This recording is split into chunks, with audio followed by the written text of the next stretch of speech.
I love VR more than a man should love another man. I mean, piece of hardware. But God, it's been a nightmare to have fun in this medium. From poor tracking to annoying setup or even the good old-fashioned ski goggle marks all over your forehead. Suffice it to say, I get why it's not taken off yet.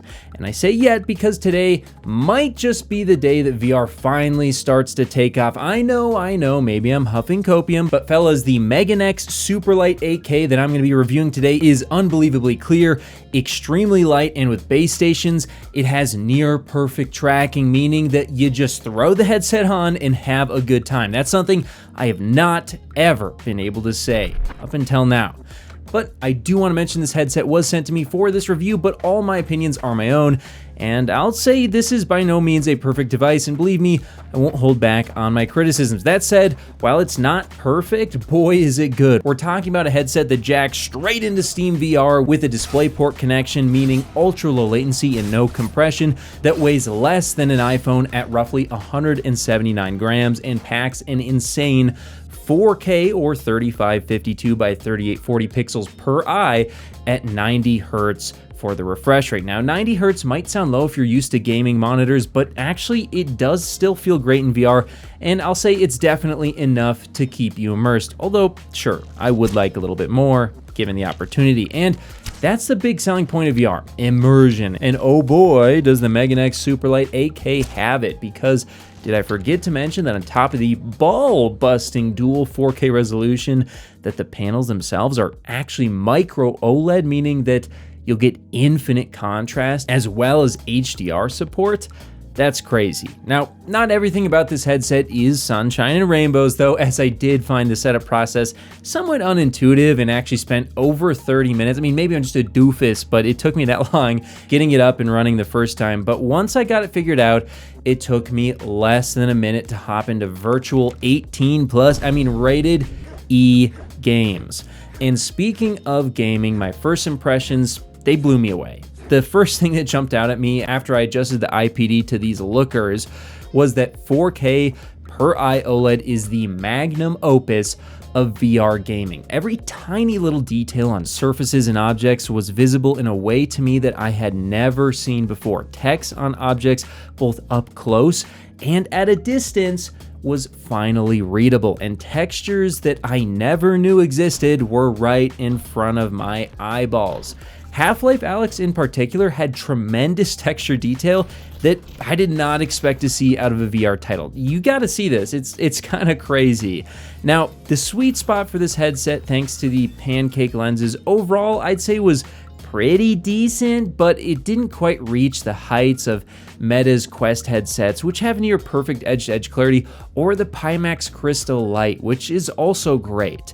And that's a whole lot cheaper as well. This means you'll have to adjust it perfectly to your eyes to get the most out of the headset, but once you do, the clarity really is unmatched. So it's not gonna be way better or way worse than most headsets out there, and your mileage may vary. You might get one that has pretty much perfect edge-to-edge clarity, but mine did have noticeable distortions along the edge, which is a bit of a shame. But one other thing that was really good was the binocular overlap. And honestly, it's probably the best I've seen. This means that objects in VR, at least for me, felt more real in 3D in a way that can't be matched by anything I've tried before, including everything from Meta and Pimax. And thanks to the per pixel local dimming of OLED, black was truly black, and without the annoying blooming produced by Mini LED. The contrast is just miles ahead of anything I've experienced in VR before, and unlike so many other headsets, I never got discomfort due to its extremely lightweight. And I do want to throw in here real quick, the ability to flip it up and down. It might look like a gimmick, that is not a gimmick. I'd love to see every headset on the market do this. It is so useful for PC VR gaming, it's gonna be hard to go back to anything else. But even after the 2 hours of playing games in VR, it felt like almost nothing was on my head, which is a huge win for games, especially those where you move around quickly, as this also means it won't fly around your face as much when you whip your head around. But the most impressive part for me, as someone who's never used base station tracking before, was the seamless and smooth tracking experience. For this review, I used two base station 2.0 lighthouses and index controllers I purchased myself, and to say it was a step up over the absolute ass cheek tracking that is inside out, which in my experience almost always is littered with issues, would be the understatement of the year. For the love of God, if you have never used base station tracking, just throw away your headset that doesn't support it and give it a try. I'm serious, the difference could not be more stark. Every little jitter was smoothed out, and for the first time ever, I can say that VR was truly immersive for me in using base station tracking. So much that I kept whacking my walls. And picking things up using index controllers by actually using these grippers rather than holding a button was just insane. It made me just want to sit down in a grassy VR field and lose myself to the Matrix. But before we smack our weens to this headset any further, we do have to discuss its issues, because yes, it does have some. First of all, let's talk about the price. My God, at $1,899.99, not including base stations and controllers, which could set you back nearly $600.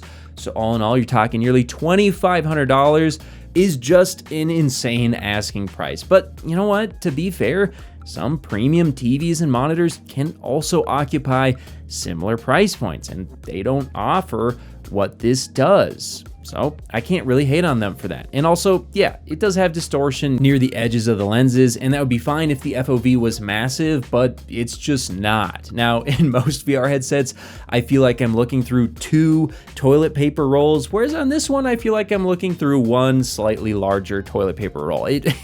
It really is a very restrictive FOV, in my opinion. I think people are quoting, close to 100 degrees field of view. Honestly, it feels like less than that. It feels closer to 90 degrees. So if you're someone who's really big into FOV, just straight up, this isn't going to do it for you. It has a pretty narrow FOV, but for that narrower FOV, you do get, again, really excellent binocular overlap. Now, I did also have a couple of times where I lost tracking in one controller, although this could have been an issue with my base stations. And for some reason, I just couldn't get Pavlov VR to run. And that was really strange. I tried a bunch of different stuff, couldn't get it to work. Maybe they fixed it by now, but it just wasn't working for me. And I like playing that game a lot because it's just goofy. But overall, do I recommend this headset? Look, when it comes to VR, the MeganeX Superlight 8K is undoubtedly one of the best, and for some, it may even be the best headset on the market. If you're someone who's okay with a higher asking price and lower FOV, this is the first headset I can just straight up wholeheartedly recommend. Though make sure to weigh your choices carefully, as I've heard the return policy is less than stellar by US standards. But I'll be honest, this is the most fun I've had in VR, and I'm finally convinced that it's reached a point where the quality is so good, anyone who tries it will love the experience. And for that reason, yeah, the MeganeX Superlight 8K is a great headset, and I'd say a solid 8 out of 10. If you're looking for one of the best money can buy, this is it.